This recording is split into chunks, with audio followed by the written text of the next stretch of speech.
Hey, what's up, everybody? Welcome back to the Club Junkie podcast. Another week and another show. I actually have a guest on this show that I know I've been saying I'm going to get him on for a while, but finally did. But I've been messing around with the L.A.B Mezz.1 putter for a little while now, and super excited to talk about that. So I've got Sam Hahn, for the CEO from L.A.B, on. He's an awesome guy, really fun, ton to talk about in the interview. We had a blast. But before we get into that, I just want to let you know this episode brought to you by Titleist and the new Pro V1. And you don't get to be the number one. You don't get to be number one because you talk a good game. You have to earn it. Titleist earns that number one ball in golf every week on tour, with more players trusting the Pro V1 and Pro V1X than any other golf ball, and it's not even close. In fact, it's often more than 70% of the field. And the numbers are even more impressive at the amateur level, where Pro V1 and Pro V1X are the number one choice at the NCAAs, the U.S. Amateur, the U.S. Women's Amateur, and the U.S. Junior, just to name a few. So make Titleist your number one. Tee up a Pro V1 or Pro V1X on your next round, and always bring your best. So, excellent. Yeah, like I said, another good week. I did have league going on last week. It was kind of a rough day. It was really windy. It was crazy windy. I shot a 44, and I just played really poorly on 2 holes. Like I didn't play great. I didn't play amazing or anything. I hit some good shots. Kind of got around this kind of bogey-ish around, bogeys and pars kind of all over the place. And then I just the second hole, I really fell apart. I hit a bad drive, caught a tree, was like in the tree. Could only punch it out like 5 feet or so. And then I had a clear shot, and then I tried to, hit a hybrid from, farther than I should. And then I hit what I thought was actually a pretty good hybrid shot. I thought it was just going to be right of the green, and it was going, and like 80% of its life, it was dead straight, going just like right side green, maybe just missed the green. And then this, like, at the very end, it just made this right turn and bounced OB. So I went out of bounds, had to drop. So I made a triple there. And then, I kind of went around in pars and bogeys the rest of the round until I got to 8, the old nemesis. I think if you listen to TG2, you've heard Tursky and I talk about our nemesis holes. And number 8, walked off, snap hooked a drive. It didn't go OB, but then I tried to hit like the hero 3-wood out of the, from under some trees. Snap hooked that kind of left, and then hit like, another shot that I thought was perfect. It caught like the last limb. I mean, it was just a disaster there. So ended up making 9, but hit some things well. And then, like I said, I only hit 1 drive, so I didn't hit that 1 drive well. But this week should definitely be, today should definitely be a few more drives, playing the back 9. So it's going to be a little chilly. It's going to be like 50, but we'll get out there and try to hit a few more drives and try to kind of straighten that whole mess out. But putted well with the L.A.B for the most part. The biggest thing, which I talked to Sam about, short putts, the thing is like automatic. You just pull it back, let it go. And if you read the line right, you're probably going to make the putt. The biggest thing for me is just getting into long putts. Those lag putts are just, because there's no rotation, like there's no toe hang on the putter. It's lie angle balance. The face is parallel to the to the hole or your target. It's just a different feeling pulling it back, and those long putts, it's just a little bit of feel of how far do you pull the club back and let it go. So just a little different, but we'll get that part figured out. Sam gave me a little tip as well that you'll hear in this interview. So hopefully you guys enjoy it. I thought it was a blast talking to him. And then, we'll see you guys next week. Look for me on Instagram at Club Junkie Pod. I'm going to do my Q&A every week. I'm going to try to get better at it. I know like last week I missed it. This week I did do it yesterday. So if you missed out, I apologize. But get on there, do some Q&A stuff. And then, we'll, keep rolling. So if you have any questions, any comments, anything like that, like I said, hit me up, Instagram at Club Junkie Pod. And go ahead and enjoy the interview with me and Sam. We'll talk to you next week. All right, everybody, we're back, and the interview portion of the show. And I know I've been saying going to get this guy on the show for a while now. I finally have him. Sam Hahn, CEO, L.A.B Golf. What is going on, sir? Thanks for joining me today on the show. Thank you so much for having me. WRX is my favorite. I'm excited to do this. Well, we definitely appreciate that. I know the community, well, we've got a couple forum threads going with, I think, the 2 putters of guys testing that have been going strong, man, and people just in there discussing what's going on and options, what their experiences are with the putters, all that, and those things have been going strong, man. And it's pretty cool to see the community so interested in what you guys are doing. Oh, totally. The thread, the original directed force thread, which I think started in 2019, Yeah. um, is like my go-to happy place. Like whenever I'm having a hard day or just wondering if I'm drinking my own Kool-Aid or whatever, I go on there and it's yeah, I'm honestly as proud of the content of that thread as anything that we've accomplished. Like you go on there and the WRX crowd are doing what they're supposed to do. They judge equipment and they Yeah. offer up their opinions and they talk a little crap and if you read other putter threads, you see a lot of subjective stuff like, oh, I got the new who's he what's it, and it looks so good, it sets up so good, I aim it so well, the feel is butter, this and that, and just all lots of like really subjective stuff. And then you go on to the DF thread and it's like my handicap is lower. Yeah. I'm taking 4 less putts per round. It's changed my game. It's made me excited about putting again. I don't yip it anymore. I mean, things that are really, really objective. It just is so amazing to see and really makes me, realize that we really do have a special piece of technology here. Yeah, I mean, you definitely do. I mean, you've got a putter that is just so different than really anything else in the market when you look at it. We're seeing it played on tour now. A couple big guys have put them in the bag. I know Tursky and I on our other show, TG2, our other podcast, have talked about Adam Scott and Charles Schwartzel having the putters in the bag recently.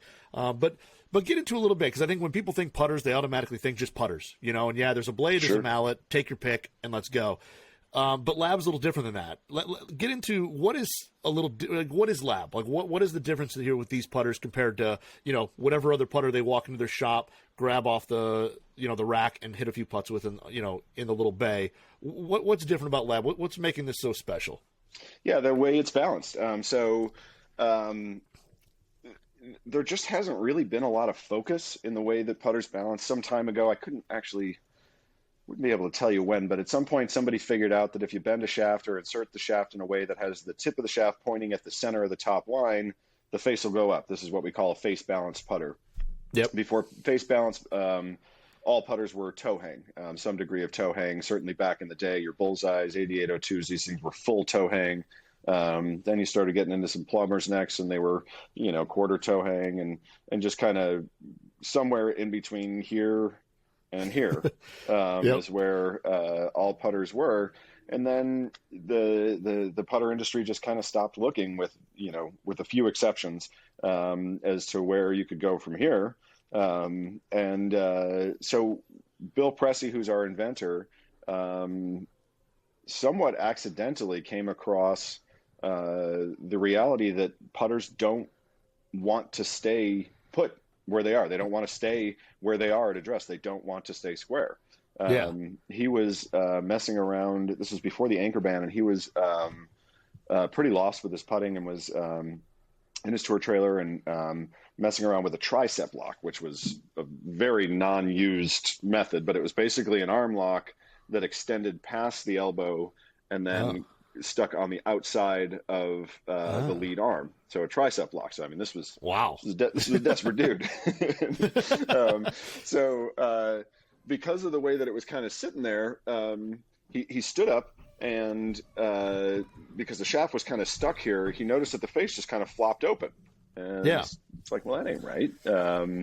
So he started messing around with a bunch of putters to see, if any of them wanted to just sit square on an inclined plane, and none of them did. So he invented the revealer before the putter.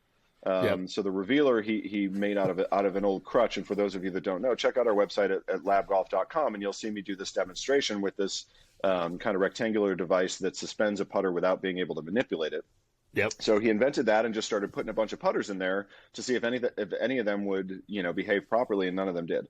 So then he started drilling holes in some mallet heads to find a spot where they would stay square, and that was sort of the beginning of him developing this technology. So in effect, our putters stay square by themselves. They're actually seeking square. And that's what's so different about it. To answer your original question, every putter that you've ever used is working away from the target. They're working to get out of square, and it requires some pretty masterful manipulation to keep them square. And so we've developed all kinds of technique and all kinds of drills and grips and stances and all these different things, all geared towards keeping a face square. And now with our putters, the task is to let it stay square, which is a much more natural mode for us as humans. Like when we're doing any number of other kind of stroke sporty type things, we don't have to manage the instrument. Like when you're bowling, you don't have to worry about the bowling ball having a bunch of weight on one side of the ball. You just look at the target and you release the ball at the target. And, so this is ideally making putting a lot more like everything else. Yeah, and it's interesting because, in order to achieve that, to get the face to always be basically lined up at your target, the putters, especially previously in the directed force area, they definitely had a different shape to them. And I think that was kind of the number one criticism was people would look at that putter and say, well, yeah, it's not a traditional mallet. It's not a blade. It's got this kind of funkier look to it. And I think a lot of people judged it without even trying it. And they looked at it because to get that face to stay square, you kind of, like you said, kind of have to manipulate a little bit and make sure the weighting's different than other putters in order to get that face that way. But if you were to if you were to look by that and say, the look is, it definitely performs way differently than other putters. And that's the first thing I noticed. You can feel it instantly. Yeah. I mean, the second you say, most people feel it the second they pull it back off the ball. Yeah. And there's no fight anymore. Well, that was the weird thing for me. So the first, basically we went through, did the little online fitting, which is stupid simple. I mean, you literally just in your house. I mean, I am a little bummed that you can't wear flip-flops because I'm a flip-flop guy. And in your video, there's specifically no flip-flops. I was a little bummed. Or stilettos. But no, yeah, exactly, or slippers.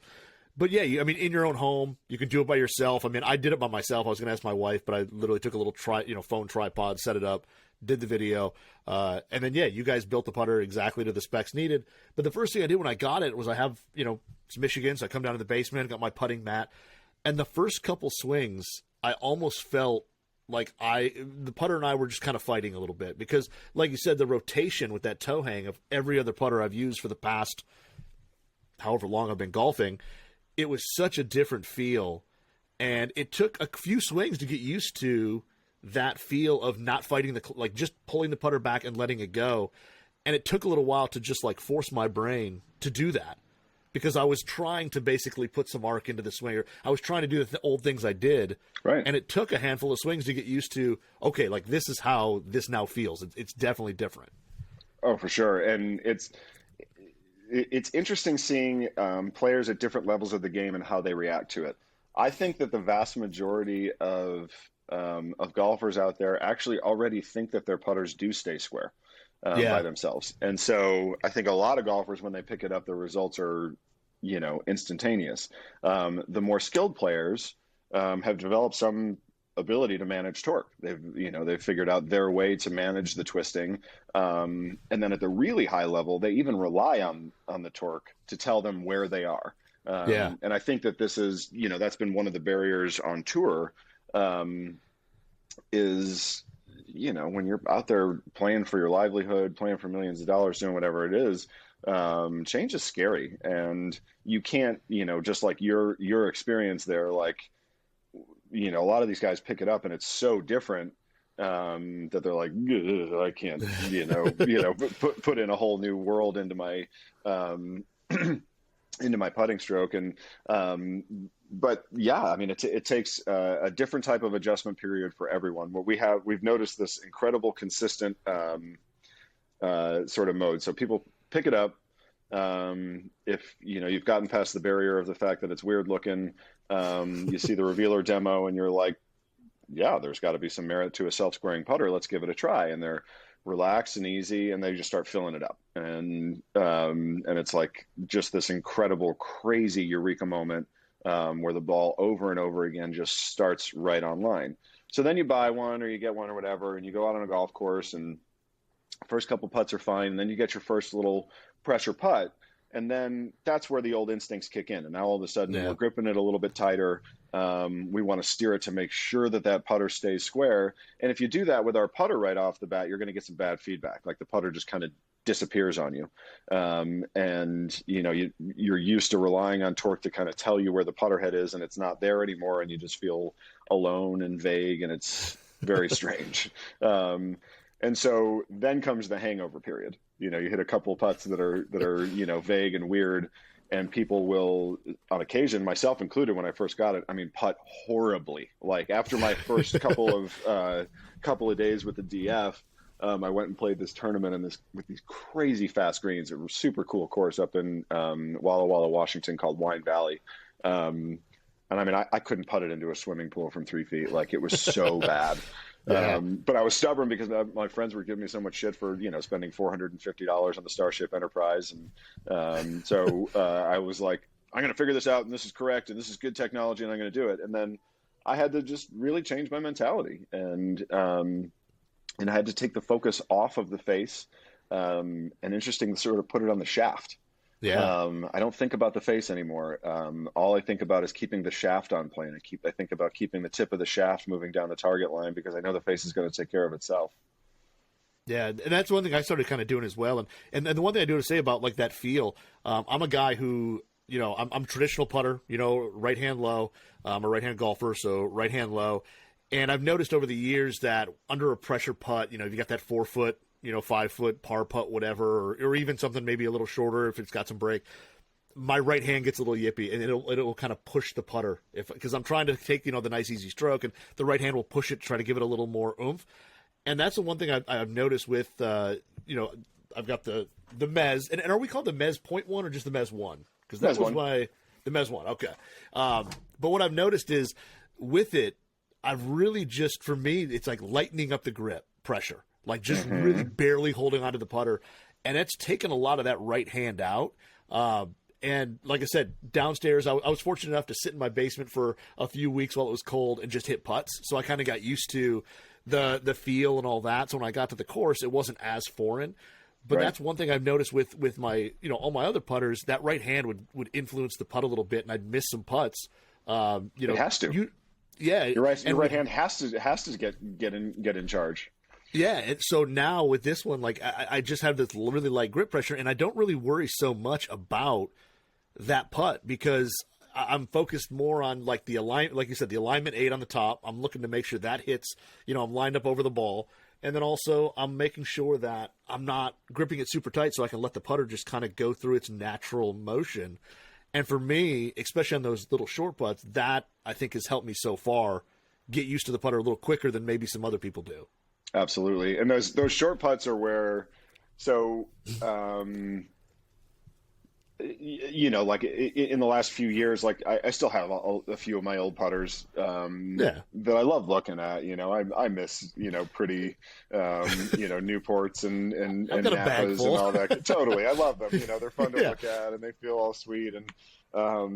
And we also do some testing like on other putters with our grips too. So I do still, you know, mess around with them. And occasionally, actually, just a few months ago, I took out an old Rife putter that I had. It was a heel shafted mid mallet kind of deal, and that was sort of my go-to before L.A.B. And first couple holes was like, it's lovely. It was, you know, light and wieldy and just awesome, you know, and I was having some fun with it. And then I ended up on fourth hole at my course is incredibly severe green. I had sort of a downhill, probably about 4 to 6 feet somewhere in there. And like you said, you know, you like on some of those like weird little off-speed putts, your mode will change. You know, you'll either grip it a little lighter, or a little softer, and try and make this dainty little stroke or whatever. And when you do that, you completely change your relationship with the torque profile of that putter. And so right off the ball, it's going to feel different than the 5 putts you hit on the first few holes. Your body realizes it, it reacts, it turns, it twists, it does all kinds of crap. And I remember this so clearly a few months ago when this happened, and I was like, oh yeah, torque sucks. Like it just sucks so much, and it's so difficult to manage. I had my DF in the bag and went right back to it, immediately. But that's kind of the beauty, is that you're not rearranging your relationship with the way that the putter moves depending upon the type of putt that you're hitting. So with the uphill ones, we want to give them a little bit more pop. With the downhill ones, we want to give them a little more flow. And if you do that with a traditional putter, it's really, really difficult to manage without constant calibration. Yeah, and that's the thing. I do have to say, like comfort wise, on those short putts, the things like that, instantly it was there was a lot of confidence there, because you kind of knew if I just kind of pull it back, let it go, putt's going wherever I'm aiming it, and as long as I read it right, it's going in. So the short putts, to be honest, like out on the course, out of the practice green, are really just kind of easy. I mean, you just kind of point and shoot and just let the putter do its thing.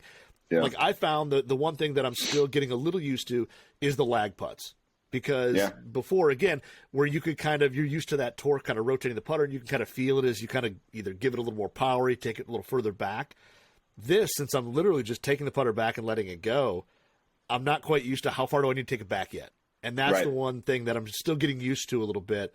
And again, very it's common early here. Yeah, it's really, really common, and it was even more common with the directed force, because the sort of the feeling of the lie angle balance is a bit more pronounced with the DF. And so here's the deal. So the brain registers torque as weight. Yep. So when you had your mallet or your Napa blade or whatever it is, and when it's twisting, your brain thinks that the putter is heavier than it actually is.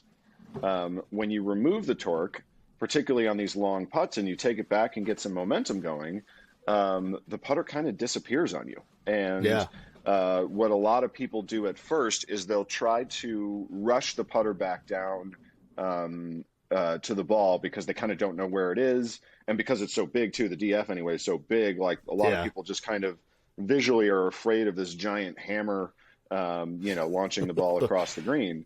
And so we work with our customers a lot on that, where they'll call up and explain the same thing that you did. And the fix is pretty simple. It's just that you have to swing the putter longer, not harder. And most people with their traditional putters aren't taking the putter back much further from 40 feet than they do from 20. The difference is how much they accelerate it. With our putter, it's different. And it's a lot more...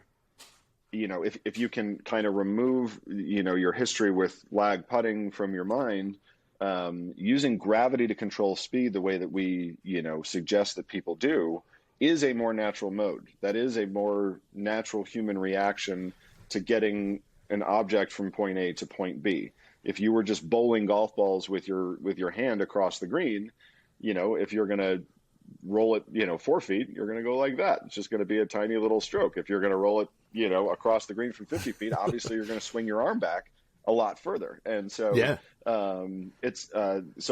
what we do to kind of train people into it is a lot of right-hand or one-handed putting, trail hand putting, and just kind of, you can even put some wrist into it, whatever you want, just getting used to the weight of the head controlling the speed.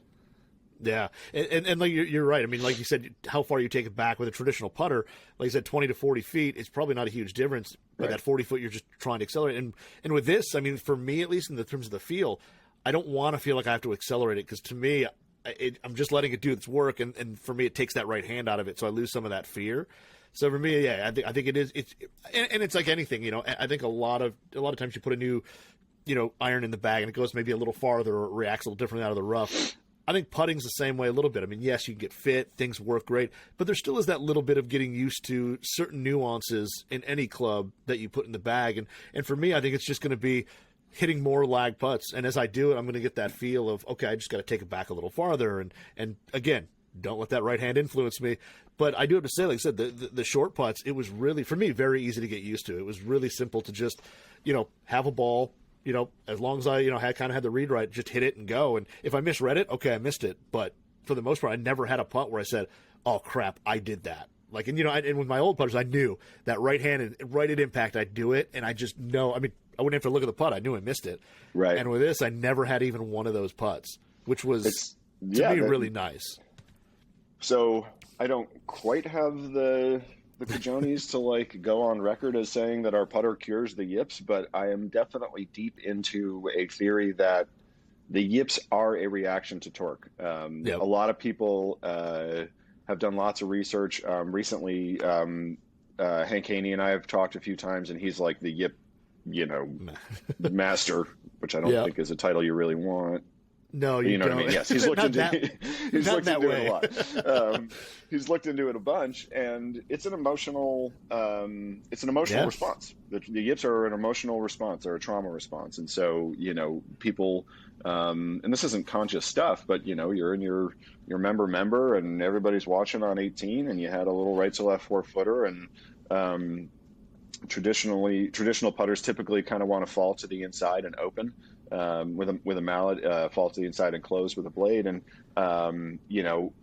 that'll happen without you realizing it. You react to it in a different way. You miss your putt in front of everybody, and now you've created a new neuro pathway that has that sort of same reaction to the torque, to the feeling that happened the moment you pulled that putter off the ball, and then the consequent result. And with our putters, it's gone. That torque is gone, and the torque, in a lot of ways, I think, is what triggers that trauma response. And so we've had a ton of guys that are really yippy that come to us, and are hoping that we're the solution.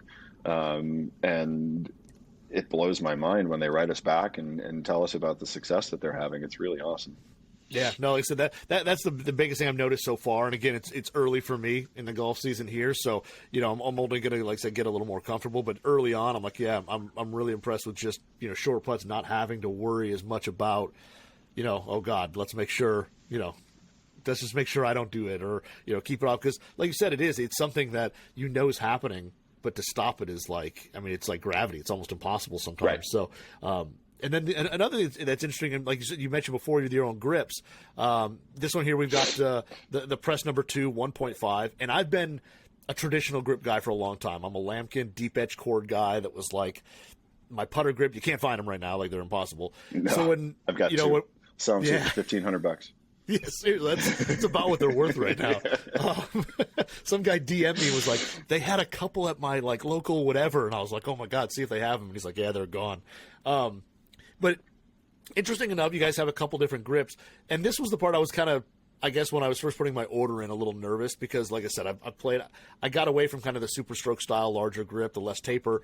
And this I was a little worried about, but it actually works really well with the putter, and it's a different grip. Explain a little bit, because when you look at it, and I know it's not going to do justice on video here because I don't have a ton of room, but it's kind of off-center. It's not a dead straight installed grip like a traditional grip. Totally. Let me grab a putter here. Yeah, so it's a little different, but it's actually pretty comfortable, and I think it works well with the with the lie angle balance of the putter. Absolutely, it's an ergonomic thing. It's necessary.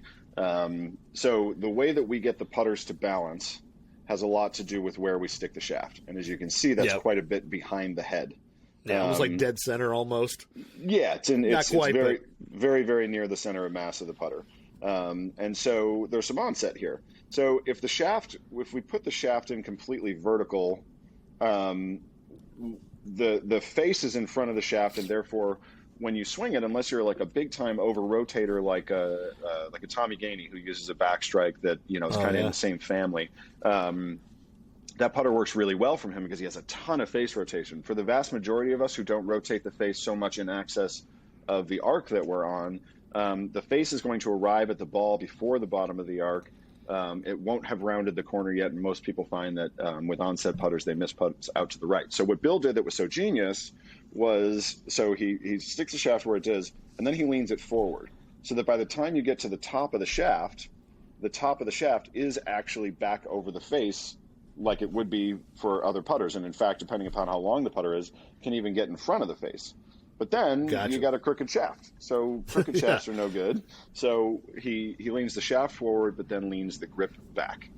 So now you have your hands in a perfectly vertical position, just like they would be with any other putter, right over the top or even slightly in front of the face. So it's the press grip is about ergonomics.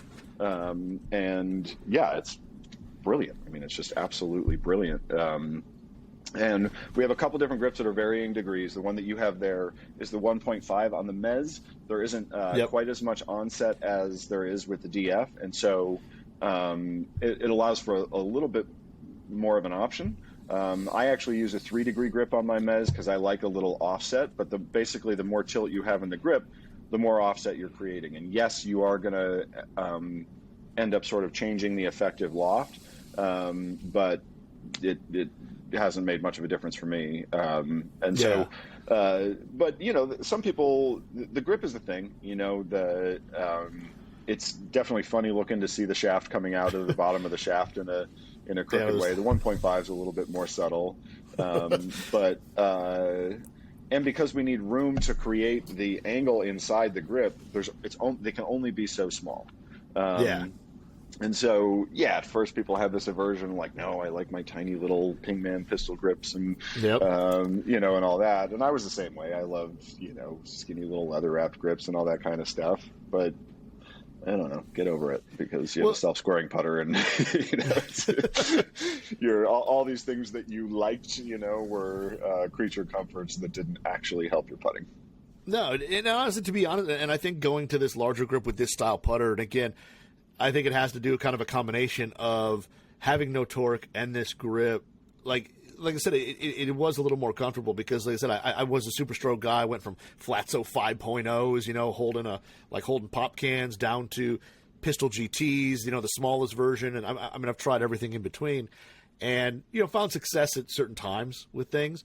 But yeah, this one here, it's not overly huge. It's not like, you know, like I said, the Flatso 5.0, where you know, you feel like you're holding onto a tree trunk, but I think it does kind of soften up, at least for me, it kind of softens up that grip and reminds me that I don't have to like crank down and have all this overlap of my fingers and all that. And I think that does help with the line angle bounce of the putter. It kind of works in unison for me, and it is one of those things where I hold it lightly and I'm able to kind of just let the putter do its thing. And for me, I think overall that's going to help me in the long run. Now, do you see people, I mean, it's probably not super common, but do you see people pulling these off and putting a standard grip on sometimes if they have some favorite? Yeah, occasionally. I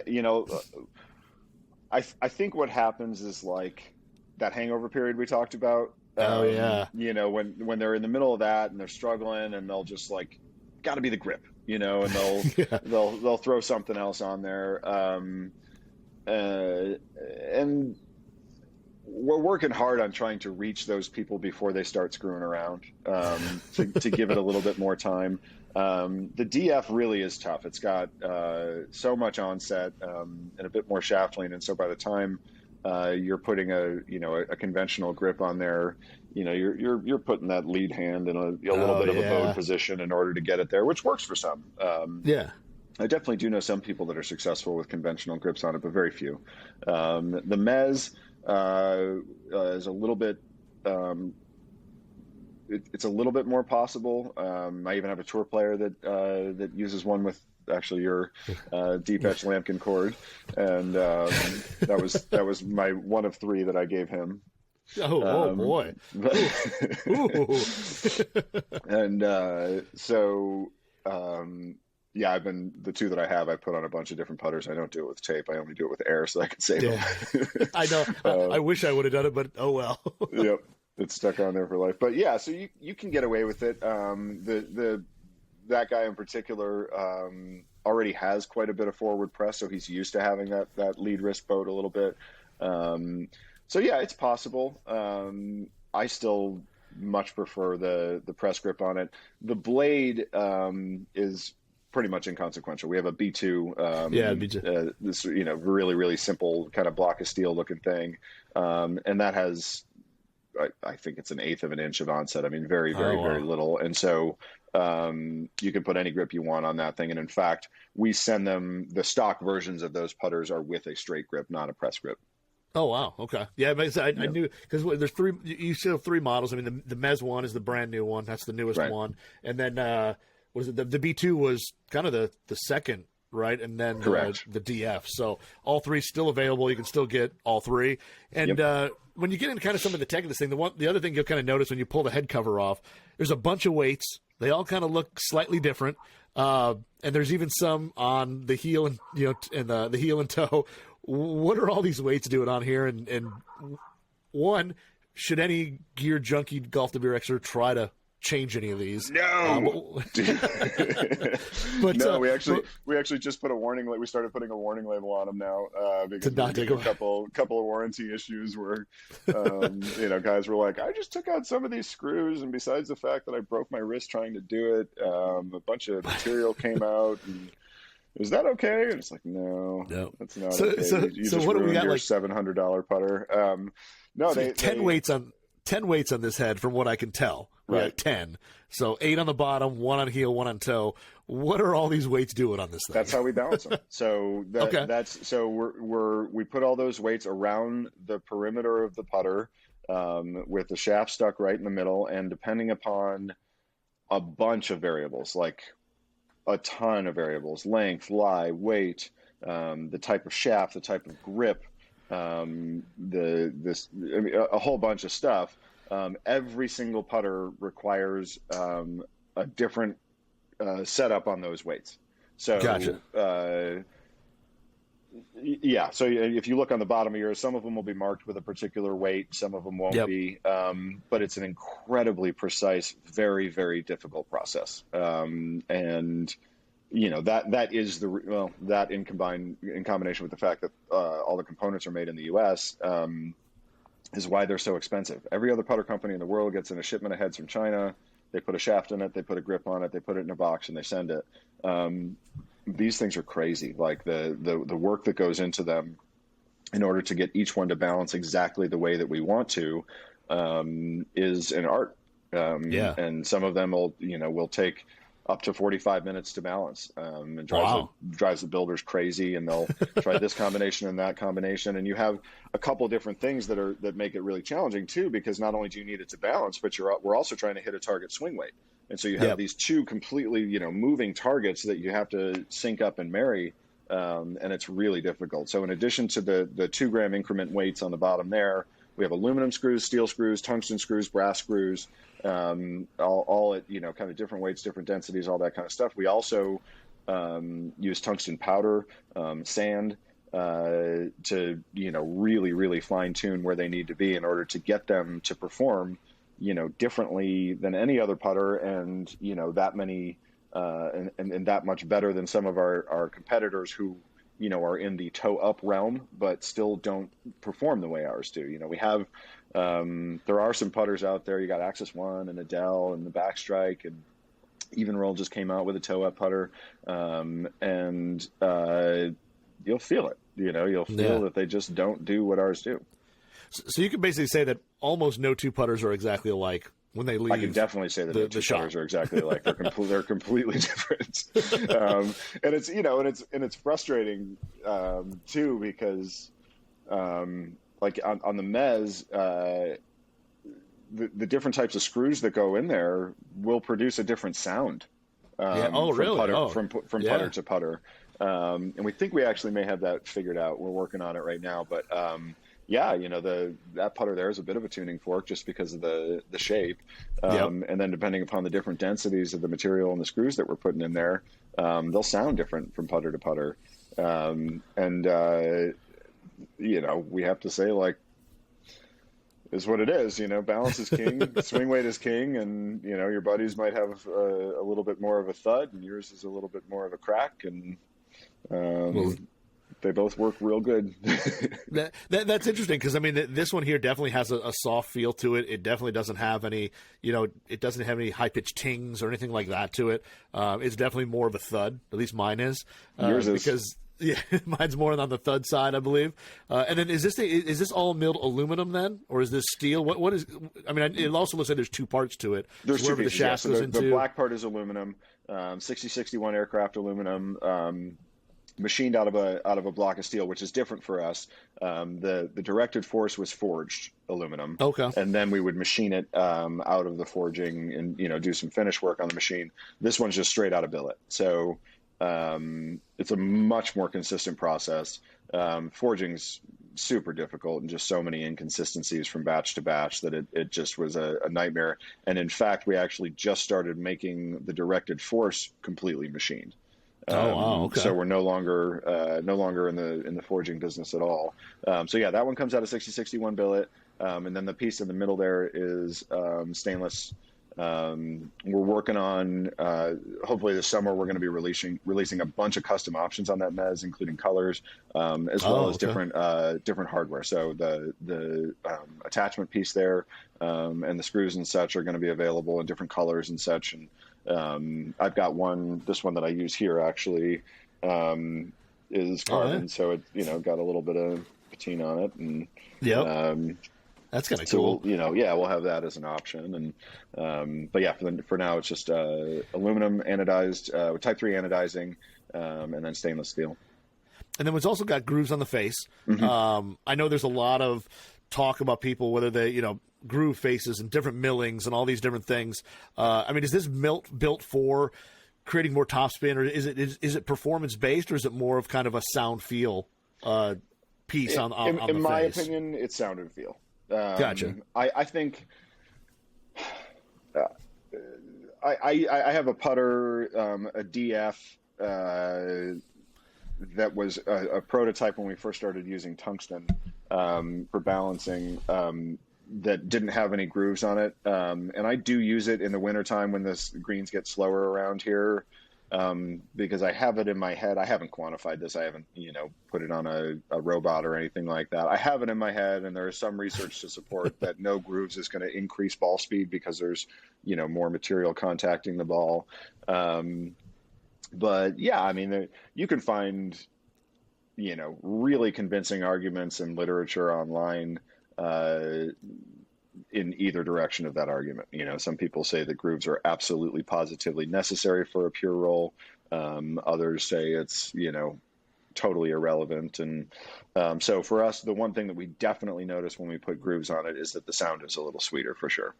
Yeah, I mean, I've always been that guy who I like a little softer feel and sound, so I always prefer, maybe not the deepest milling in the world, but I always prefer that there's a little something there, just because I have a few older putters that had very light to almost no milling, and they can get a little clicky depending on the ball you play and things like that. And for me personally, I just, whether it puts a little better roll on the ball or not, I just like that sound and feel.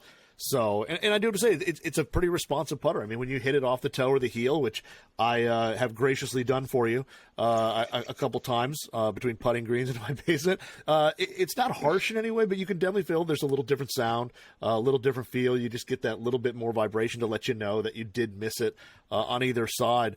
But the center contact is really good. And I think a lot of people I think some people have a little aluminum putters to them are kind of, well, it's not carbon steel or stainless, so it can't be, the feel, whatever's going to be different. It really does have a solid feel to it. I think if you were kind of blindfolded, you really wouldn't be able to tell much of a difference between a steel putter and this, to be honest. I agree. I think that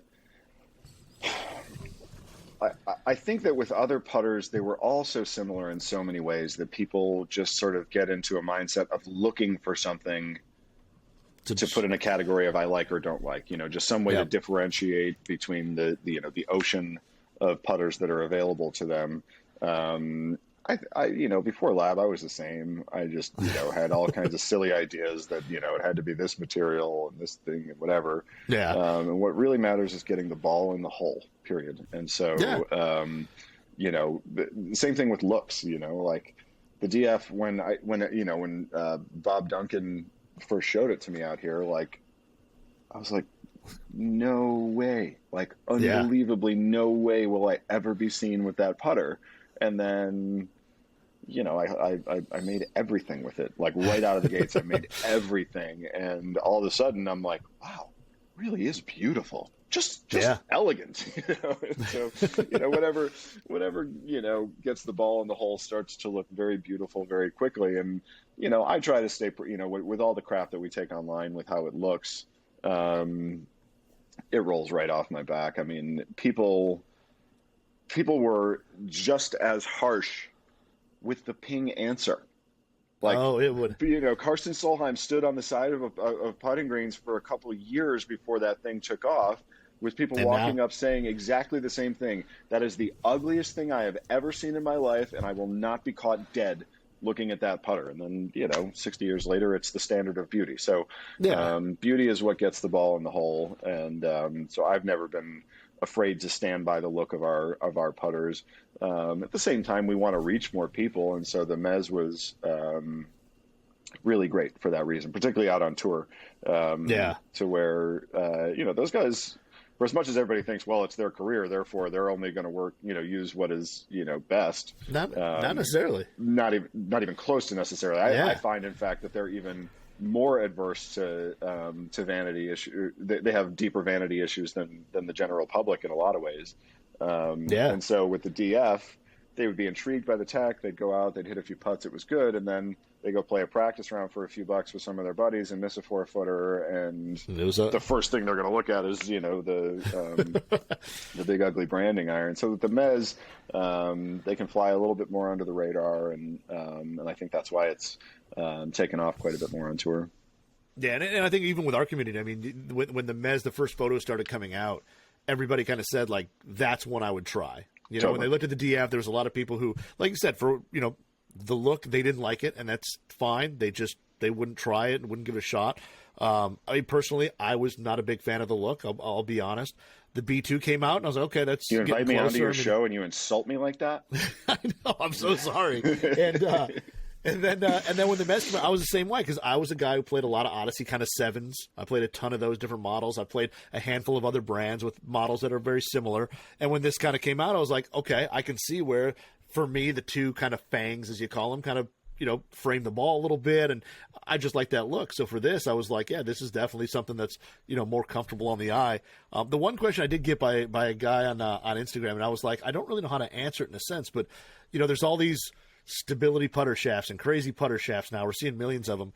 Well, since this has kind of no torque, does this make this a little bit irrelevant for this putter? I mean, in a way, there is no twisting. I personally just like the feel, the stiffness of it. I've always felt standard putter shafts just have kind of a waggle to them that I've never really loved. And for me, that's why I like this stuff that's come out, this really stiff kind of putter shaft.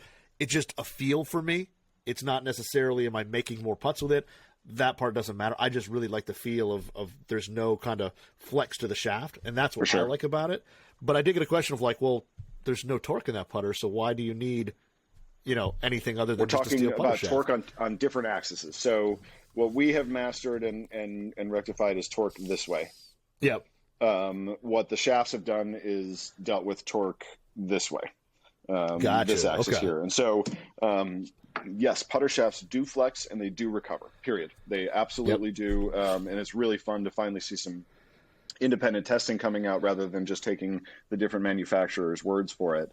And shafts are really interesting too, because particularly when steel was the only option, soft putter shafts feel sweet. And I've heard stories about Cameron actually used to put like ladies flex shafts in his putter because they would just feel awesome. Unfortunately, the feel would be much to the detriment of performance. And particularly, once you get in long range, and the transition starts getting a little quicker, these things are going to flex. That does change the face angle in relation to your arc, in relation to your hands. You're going to have contact issues and all kinds of stuff. And so what all these companies have finally figured out how to do, that we didn't do in the past because of steel. Like if you put a super stiff, X100 shaft and tip it a little bit and stick it in a putter, doesn't feel good. They just feel harsh and angry and not fun. And so carbon fiber has given a lot of these manufacturers the opportunity to make a ridiculously stiff shaft that feel good. And they all feel a bit different. They really do. I love that all these different manufacturers are jumping in the game. We just got some samples from Diamana is making a putter shaft with their metal mesh technology. We worked with Acra to develop one that's, specifically for us and our needs, because we have some weird swing weight stuff that is difficult to manage. L.A.B is doing some really cool stuff with putter shafts, and you're seeing those things all over the tour. And And Fujikura just made one, I think. Yep. So it's all happening, and with carbon fiber, just as we know with the driver, the wood line of stuff, like you can do anything with carbon fiber. You can put the balance point, the flex point, all that stuff anywhere you want it. And it's subtle stuff. Like, when we get, questions from customers like, is it really worth the $350 upgrade for, an L.A.B shaft? I say, like, it's not life-changing, and particularly with our stuff, because the steel that we put in there is really stiff, and we tip them. And we do some stuff to kind of offset the harshness to have them still feeling pretty sweet. But I was just kind of say, like, look, if money is not an issue, go for it. Like, even if it's 1%, it is better. And even if it's 1% better, like, why the hell not? If, you're trying to save a few bucks, particularly with our putters, the lie angle balance technology is life-changing. And you are going to have that experience whether you put a $300 shaft in there or not. Yeah, and like I said, for me, it's never been about the rotational twisting, whatever. Like, people are like, oh, you spent all that money on that shaft, because I played the Fujikura one, I played a handful of them, and it's like, the stability I've had. It's like, well, yeah, I don't necessarily quantify it in how many putts I've made to justify that. No, you can't. It's more, I like the feel of it, and like I said, with this, I think the combination of the aluminum having the grooves in the face to a carbon fiber shaft, whatever, it just gives it a good solid feel. There's a stiffness to it I like, and that's just what I like to putt with. And other people are different. Like you said, some people like that softer shaft or have a little more, maybe a slower tempo that works better with, whatever, and that's totally fine. And then, like you said, with the custom, there's still some custom options with Mezz, though, with the head. You made me think about it when you were saying all these custom options that are coming. You can still do your own alignment aids and all that, right? Because I think I went single sight line, but you can do dots and other things. We've got some custom 3 right options. Now. It's just a dot, a line, or blank. When we release all the custom options, we'll probably have about a dozen different things that you can do with it. We're going to have a swing weight option, same full range of lie and all that stuff. And then we found an anodizer here in Oregon that's just doing awesome stuff. And so we've got these super cool colors coming. They're just so rich and like a little bit of a sheen to them. So that'll be really fun. But other than that, it's going to be somewhat similar to the DF custom shop, where you got some colors, alignment aids, different grips, different shafts, things like that. And have you guys looked into like different alignment aids for different players, depending on? I know there's always the talk of like, well, I'm left eye dominant or I'm right eye dominant, so like this works better with me or not. Are you seeing any difference in terms of what people are either getting fit into or the feedback you're getting into different alignment aids for players? It's a really good question. Yeah, so my working theory at this point is that people aim crappy because they putt crappy. And I've, some people have probably heard me with this shtick before, but like, if you miss enough putts to the left, you're going to start aiming right, and vice versa. And so, David Dell and David Orr have done crazy amounts of research on alignment, and have found some very interesting consistencies and correlations, at the tour level and down to the amateur level, and have come up with sort of a system. The Adele fitting system is almost entirely alignment based, and he'll talk about how the hosels will have a big impact on how you line up the putter, the line, the dot, where the line is, all these things that to draw your eye one way or another. At this point, I would say that type of system will pull you out of whatever habit you're in. But if you go back 4 weeks later, I've been fit by the Adele system a couple times, 3 times, and 3 times I ended up with 3 completely different putters. And so, yes, I want somebody to come up with some configuration that will get them off on the right foot, so that they're not fighting aim right off the bat. And to that extent, I do use some of the the Adele, kind of theories where if you're, an outside the target aimer, you're going to do better with a little bit, a few more lines and some more parallel target stuff. And then if you're an inside aimer, you're going to do better with, dots or more of the perpendicular alignment stuff, face line, things like that. But with our putters, what we notice is that over time, because the feedback you get is so consistent with where the ball is starting, that people just start aiming better because the ball's going where you point, particularly with that DF, which is so stable. If you're aiming left, you're going to miss it left over and over and over and over again. And then eventually your body and your eye is going to start to correct itself. So I tell people it really is mostly preference. I think that with other putters, people kind of get obsessed, which is hilarious because like with a putter that torques, you have to manipulate it one way or another. It's not trying to find its way back to where it started anyway. Yeah. So I don't think aim with traditional putters is nearly as important as it is with ours. And this is proven at the tour level. When the Daves were doing all their studies about this stuff, they found that like at the highest level in the game, very, very few guys could aim a 6-foot putt at the center of the hole. Wow. And the vast majority of them were outside the target line. Very, very few were inside aimers. And this is because every putter they use is trying to open. And so they borrow a little bit of extra room so that they can release the putter. And we've heard this term over and over and over again. Release the putter, throw the toe at it, draw the putt, all these different things. So they aim outside the target line to give themselves a little bit more room to release it. When they did these studies, as I recall, they did it when Mike Weir was playing really well, and then obviously Tiger. And those two guys, I think, were the most egregious outside aimers of anybody that they tested. Wow. And so, I think with traditional putters, it's less of an issue. And then with our putters, it's more of an issue, but the feedback that you're going to get from the performance is going to have you aiming pretty good pretty soon. Yeah. No, I mean, I haven't really thought. I mean, I just got the traditional line on mine. I mean, I was just something I've always been just simple, like simple lines I've always been best with. And to be honest, I don't even really think about it. It's more, to me, I think, making sure the face, to me, is lined up to target really more than anything. And then that might just be me. So, yeah, I mean, if it had a dot, it probably wouldn't change a whole lot of what I'm doing with the putter. You're a face aimer, you're saying. Yeah, I think rather I look than at target line, yeah. Yeah, I think I'm looking more at the angle of the face and making sure that's square, or Same. at least to where my target is. And then whatever's on the top, I kind of don't.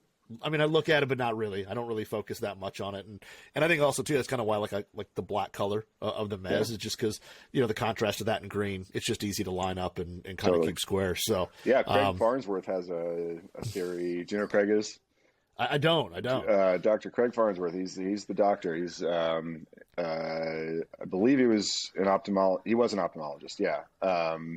And he's done a whole bunch of crazy studies on it. And he wants as high a contrast as possible. So he thinks everybody should use a red putter because red is the opposite side of the color wheel from green. Oh, great. So the highest contrast there. Well, I don't know if I've owned a red putter yet in my. I might have messed with one a while ago, but I don't own one in my bag of tricks over there. There's not a red one in there. If you can find a way to get in touch with him, dude, he would be one of the coolest interviews ever. He's such a smart guy, and he's worked with everyone. That's pretty cool. Yeah, I said, that's. I mean, I know there's been a bunch of red putters out there by a bunch of different companies, so they do exist. But no, that's awesome. So yeah, Sam, again, appreciate the time, man. The Mezz is very cool. Like I said, I'm glad that you finally that they convinced me to try one, and I've been really impressed with it. It's like I said, it's really easy to get used to, and like I said, a little more work I feel like with some lag putting, and it'll be like. It'll just be like normal putting. Yeah, try rolling a few from long range with just your right hand, and kind of get used to letting the head do its thing, and you'll be off to the races in no time. Yeah, because anything under 10 feet is pretty easy to get used to. At least I thought. I mean, handful of putts in the beginning, but once you get used to kind of the feel of the putter through the stroke, it's pretty darn simple. So then it's just reading the putt, and right. That part of it, there's nobody's out there fixed that one yet. But really said, want to appreciate you taking the time. It was awesome. Thanks for the knowledge, everything like that. If you guys go to labgolf.com, check out, like I said, 3 different models. There's, one of them may suit your eye better than the others, but yeah, it's really cool what you guys are doing, and it's pretty unique, but it definitely seems to work on the course, so that's pretty cool. Awesome. Thanks so much for having me, Brian. Thanks for everything you guys do. You guys are a really, really very, very important part of the golf equipment industry, and we appreciate you guys. Thanks, man. Appreciate it.